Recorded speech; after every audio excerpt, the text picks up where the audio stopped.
So I want to start by offering you a free, no-tech life hack.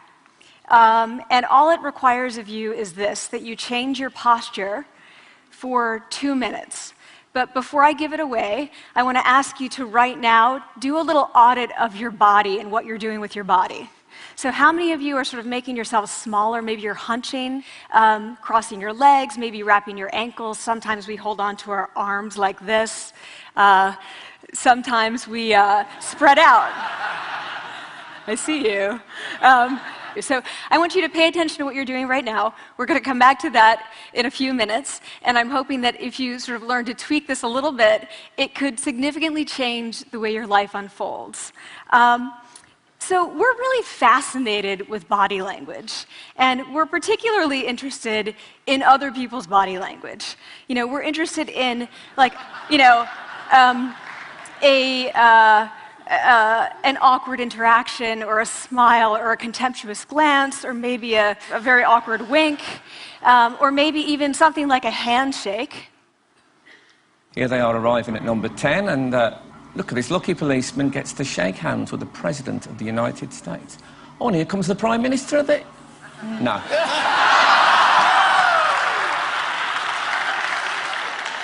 So a handshake, or the lack of a handshake, can have us talking for weeks and weeks and weeks, even the BBC and the New York Times. So obviously, when we think about nonverbal behavior or body language, but we call it nonverbals as social scientists, it's language. So we think about communication. When we think about communication, we think about interactions. So what is your body language communicating to me? What's mine communicating to you? And there's a lot of reason to believe that this is a valid way to look at this. So social scientists have spent a lot of time looking at the effects of our body language or other people's body language on judgments. And we make sweeping judgments and inferences from body language.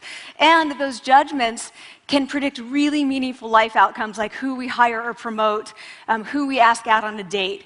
For example, Nalini Ambady, a researcher at Tufts University, shows that when people watch 30-second soundless clips of real physician-patient interactions, their judgments of the physician's niceness predict whether or not that physician will be sued. So it doesn't have to do so much with whether or not that physician was incompetent, but do we like that person and how they interacted? Even more dramatic, Alex Todorov at Princeton has shown us that judgments of political candidates' faces in just 1 second predict 70% of US Senate and gubernatorial race outcomes. And even, let's go digital, emoticons used well in online negotiations can lead you to claim more value from that negotiation. If you use them poorly, bad idea, right? So when we think of nonverbals, we think of how we judge others, how they judge us, and what the outcomes are. We tend to forget, though, the other audience that's influenced by our nonverbals, and that's ourselves. We are also influenced by our nonverbals, our thoughts and our feelings and our physiology. So what nonverbals am I talking about? I'm a social psychologist, I study prejudice, and I teach at a competitive business school. So it was inevitable that I would become interested in power dynamics. I became especially interested in nonverbal expressions of power and dominance. And what are nonverbal expressions of power and dominance? Well, this is what they are. So in the animal kingdom, they are about expanding. So you make yourself big, you stretch out, you take up space, you're basically opening up. It's about opening up. And this is true across the animal kingdom. It's not just limited to primates, and humans do the same thing. So they do this both when they have power sort of chronically, and also when they're feeling powerful in the moment. And this one is especially interesting because it really shows us how universal and old these expressions of power are. This expression, which is known as pride, Jessica Tracy has studied, she shows that people who are born with sight and people who are congenitally blind do this when they win at a physical competition. So when they cross the finish line and they've won, it doesn't matter if they've never seen anyone do it, they do this. So the arms up in the V, the chin is slightly lifted. What do we do when we feel powerless? We do exactly the opposite. We close up, we wrap ourselves up, we make ourselves small. We don't want to bump into the person next to us. So again, both animals and humans do the same thing. And this is what happens when you put together high and low power. So what we tend to do when it comes to power is that we complement the other's nonverbals. So if someone's being really powerful with us, we tend to make ourselves smaller. We don't mirror them, we do the opposite of them. So I'm watching this behavior in the classroom, and what do I notice? I notice that MBA students really exhibit the full range of power nonverbals. So you have people who are like caricatures of alphas, like really coming into the room. They get right into the middle of the room before class even starts, like they really want to occupy space. When they sit down, they're sort of spread out. They raise their hands like this. You have other people who are virtually collapsing when they come in. As soon as they come in, you see it. You see it on their faces and their bodies, and they sit in their chair and they make themselves tiny, and they go like this when they raise their hand. I noticed a couple things about this. One, you're not going to be surprised. It seems to be related to gender. So women are much more likely to do this kind of thing than men. Women feel chronically less powerful than men, so this is not surprising. But the other thing I noticed is that it also seemed to be related to the extent to which the students were participating and how well they were participating. And this is really important in the MBA classroom because participation counts for half the grade. So business schools have been struggling with this gender grade gap. You get these equally qualified women and men coming in, and then you get these differences in grades, and it seems to be partly attributable to participation. So I started to wonder, okay, so you have these people coming in like this, and they're participating. Is it possible that we could get people to fake it, and would it lead them to participate more? So my main collaborator, Dana Carney, who's at Berkeley, and I really wanted to know, can you fake it till you make it? Like, can you do this just for a little while and actually experience a behavioral outcome that makes you seem more powerful? So we know that our nonverbals govern how other people think and feel about us. There's a lot of evidence, but our question really was, do our nonverbals govern how we think and feel about ourselves? There's some evidence that they do. So, for example, when we smile when we feel happy, but also when we're forced to smile by holding a pen in our teeth like this, it makes us feel happy. So it goes both ways. When it comes to power, it also goes both ways. So when you feel powerful, you're more likely to do this, but it's also possible that when you pretend to be powerful, you are more likely to actually feel powerful. So the second question really was, so we know that our minds change our bodies. Is it also true that our bodies change our minds? And when I say minds, in the case of the powerful, what am I talking about? So I'm talking about thoughts and feelings and the sort of physiological things that make up our thoughts and feelings. And in my case, that's hormones. I look at hormones. So what do the minds of the powerful versus the powerless look like? So powerful people tend to be, not surprisingly, more assertive and more confident, more optimistic. They actually feel that they're going to win even at games of chance. They also tend to be able to think more abstractly. So there are a lot of differences. They take more risks. There are a lot of differences between powerful and powerless people. Physiologically, there also are differences on two key hormones, testosterone, which is the dominance hormone, and cortisol, which is the stress hormone. So what we find is that high-power alpha males in primate hierarchies have high testosterone and low cortisol. And powerful and effective leaders also have high testosterone and low cortisol. So what does that mean? When you think about power, people tended to think only about testosterone because that was about dominance. But really, power is also about how you react to stress. So do you want the high-power leader that's dominant, high on testosterone, but really stress reactive? Probably not, right? You want the person who's powerful and assertive and dominant, but not very stress reactive, the person who's laid back.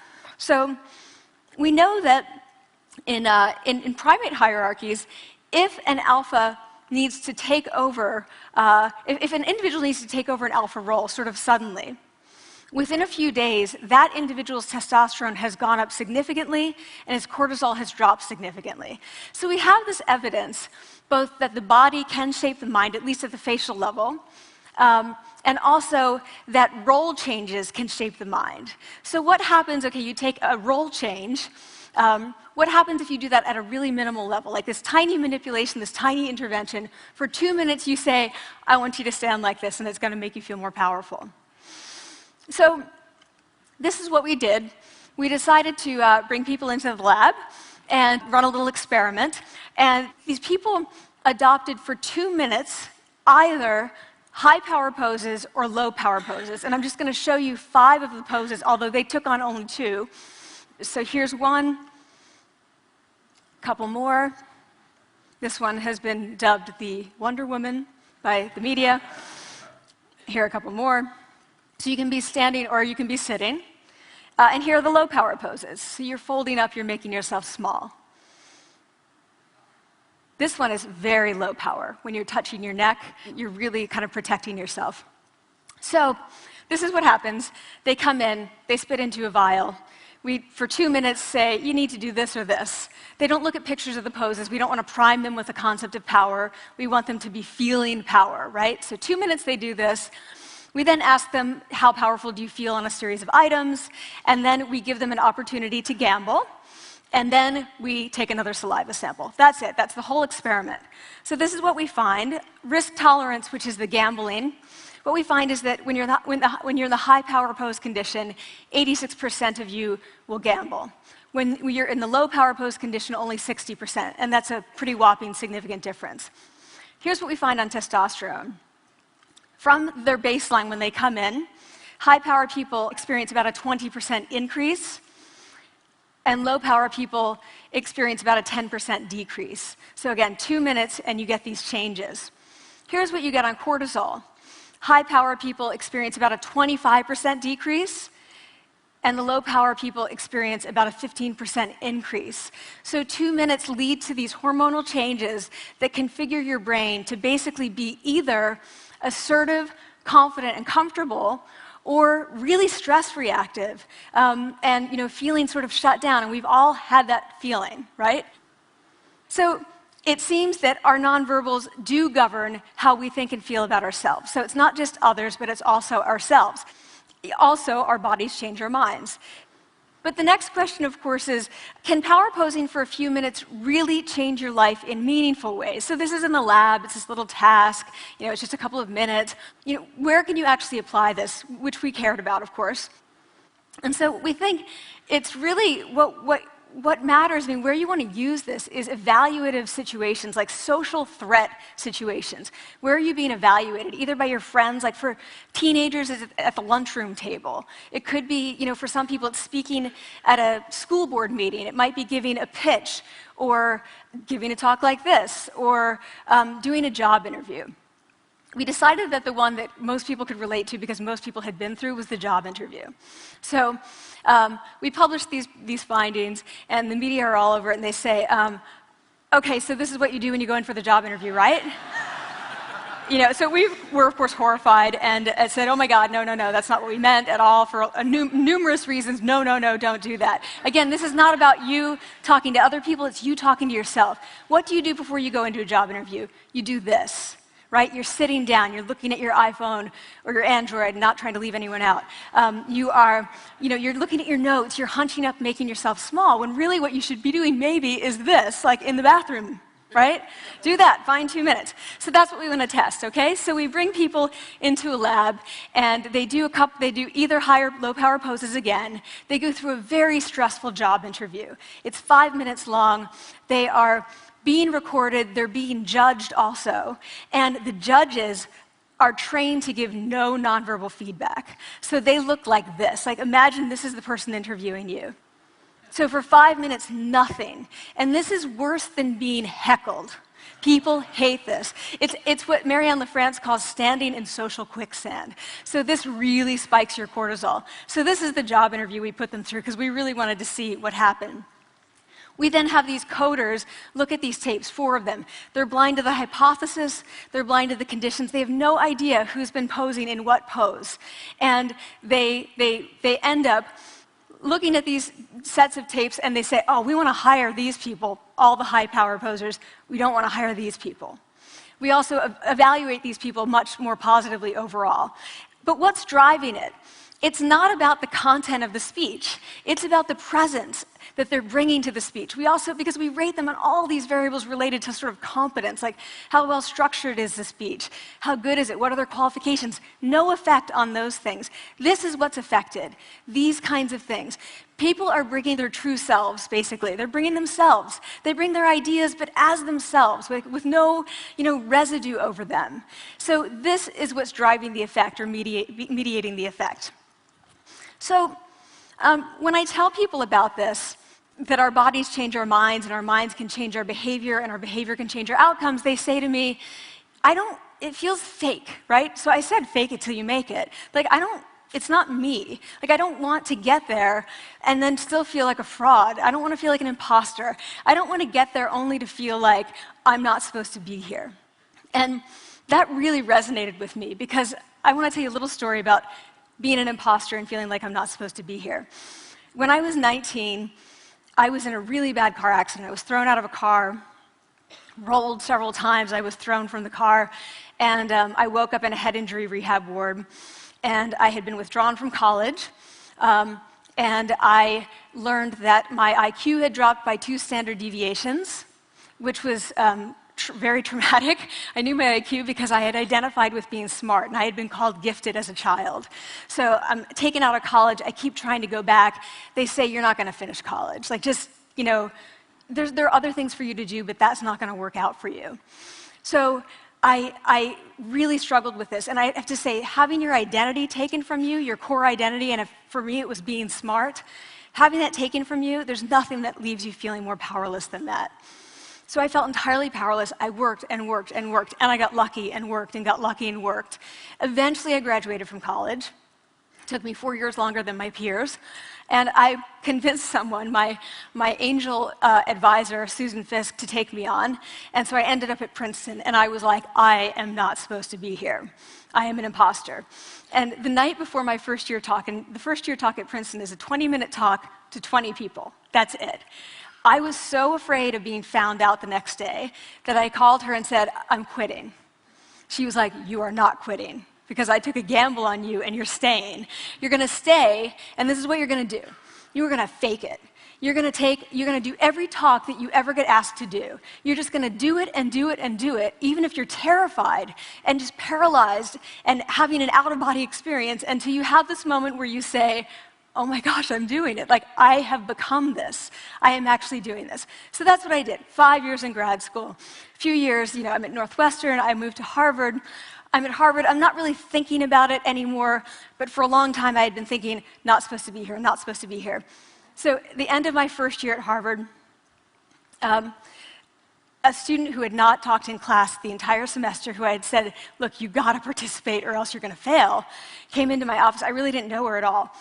And she came in totally defeated, and she said, I'm not supposed to be here.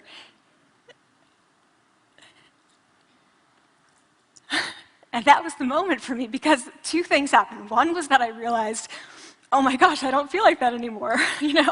I don't feel that anymore, but she does, and I get that feeling. And the second was, she is supposed to be here. Like, she can fake it, she can become it. So I was like, yes, you are. You are supposed to be here, and tomorrow you're going to fake it, you're going to make yourself powerful, and, you're going to...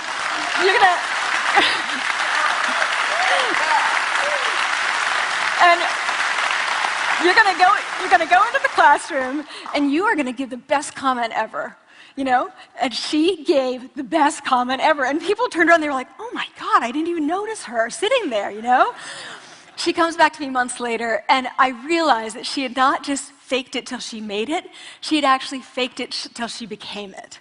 So she had changed. And so I want to say to you, don't fake it till you make it, fake it till you become it. It's not do it enough until you actually become it and internalize. The last thing I want to leave you with is this. Tiny tweaks can lead to big changes. So this is 2 minutes. 2 minutes, 2 minutes, 2 minutes. Before you go into the next stressful evaluative situation, For 2 minutes, try doing this in the elevator, in a bathroom stall, at your desk behind closed doors. That's what you want to do. Configure your brain to cope the best in that situation. Get your testosterone up, get your cortisol down. Don't leave that situation feeling like, oh, I didn't show them who I am. Leave that situation feeling like, oh, I really feel like I got to say who I am and show who I am. So I want to ask you first, both to try power posing, and also I want to ask you to share the science, because this is simple. I don't have ego involved in this. Give it away, share it with people, because the people who can use it the most are the ones with no resources and no technology and no status and no power. Give it to them, because they can do it in private. They need their bodies, privacy, and 2 minutes, and it can significantly change the outcomes of their life. Thank you.